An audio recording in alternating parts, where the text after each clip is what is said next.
이게 웬일일까요? 배추가 제법 커서 이제는 안정적이라고 생각했는데요. 주말 농장 여기저기에 심어놓은 배추가 시들어가고 있습니다. 살짝 건드리니 힘없이 떨어집니다. 악취도 심합니다. 바로 뿌리가 썩는 세균성 무름병이 찾아온 것입니다. 아시다시피 올 가을은 습도가 무척 높고 무덥습니다. 9월 하순에 접어들었는데도 온도가 떨어질 생각을 하지 않습니다. 여기에 비까지 자주 내립니다. 이 모든 것이 무름병 발생하는데 아주 좋은 조건이 되는 것이죠. 그러니 올해 가을 김장채소 가격도 만만치 않을 것 같습니다. 오늘은 가을철 가장 많이 발생하는 병해 중 하나인 세균성 무름병에 대해서 알아보도록 하겠습니다. 세균성 무름병의 원인은 아주 다양한데요. 대략 다음과 같은 것에 의해 주로 발생을 합니다. 첫째는 말할 것도 없이 높은 온도와 습도에 주로 발생을 합니다. 올해처럼 무덥고 습하고 비가 자주 내리면 무름병균이 왕성하게 활동을 하게 됩니다. 두 번째는 거름이나 비료가 과다할 경우에 더 쉽게 발생을 합니다. 영양분이 많으면 빨리 자라겠지만 대신 우짜라게 됩니다. 우짜란 배추는 여러 병충해에 감염되기 쉬운데요. 특히 온도 습도가 높은 경우 무름병에 아주 취약하게 됩니다. 세 번째는 이어짓기를 계속할 경우 발생하기가 쉽습니다. 그러니까 올해 무름병이 있었던 곳은 내년에도 그럴 가능성이 많습니다. 따라서 되도록이면 배추와 같이 십자화과 식물을 심지 말고 다른 과, 예를 들면 콩과라든지 가지과 식물을 심는 것도 예방할 수 있는 한 방법이 될 것입니다. 이번엔 방제법에 대해서도 한번 알아보도록 하겠습니다. 배추에 발생하는 세균성 무름병은 보통 치료 방법이 없다고 알려져 있는데요. 따라서 치료보다는 예방에 힘쓰는 게 좋습니다. 이어짓기를 피하고 퇴비 피해가 없도록 정식하기 적어도 열흘 정도 전까지는 거름을 미리 뿌려놓고서 비닐을 씌우지 말고 햇볕에 땅을 며칠간 노출해서 소독한 후에 씌우는 게 좋습니다. 예방 농약제로는 구리개 살균제를 사용하거나 칼슘제를 정기적으로 뿌려줌으로써 세균 활동을 억제하도록 합니다. 또 가능하면 면역력이 강한 모종을 선택하고 벌레가 먹어서 상처가 나지 않게 관리를 합니다. 세균성 무름병은 상처 부위를 통해서 많이 감염되기 때문입니다. 그렇지만 일단 발생을 하면 다음과 같이 조치를 취하는 게 좋습니다. 첫째, 무름병이 찾아온 것은 빨리 뽑아냅니다. 이미 세균성 무름병에 감염되어 있다면 가까이에 있는 배추에도 전염될 가능성이 많습니다. 이 배추들을 보시면 한 포기만 시들어버린 게 아니라 여러 포기가 동시에 시들어버렸습니다. 비가 내리자 옆으로 급속하게 전염된 것입니다.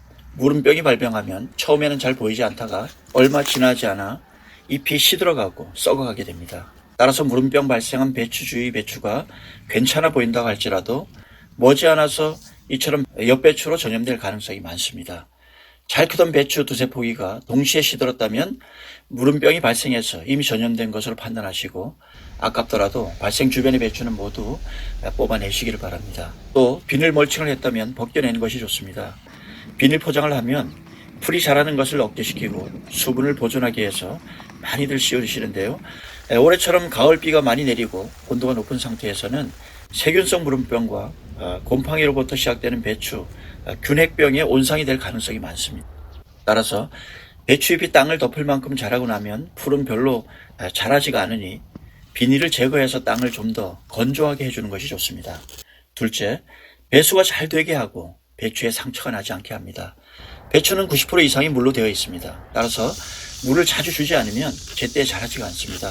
그렇지만 다른 채소와 마찬가지로 물에 잠겨 있는 것은 좋아하지 않습니다.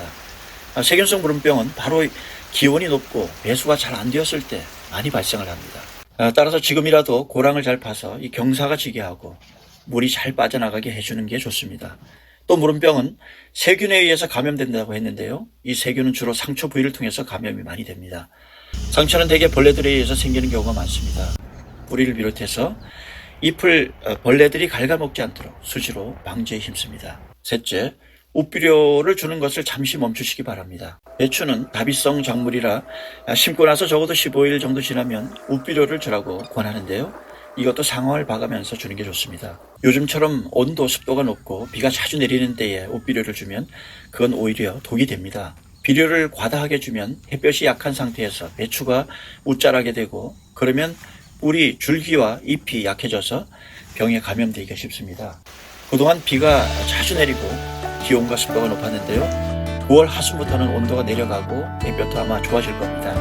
조금만 더 기다렸다가 우비를 주시는 것이 좋습니다. 사실 여러 방법을 말씀드렸습니다만 앞서 말씀드린 것처럼 세균성 무름병이 발병하면 다른 대책이 없습니다. 빨리 무름병 발생한 배추를 뿌리까지 넓게 파서 뽑아 멀리 버리시고 옆에 배추들도 잘 살펴서 의심이 되는 주변 배추 역시 모두 뽑아내어서 전염되는 것을 막는 게 가장 좋습니다. 오늘도 함께 해주셔서 대단히 감사합니다.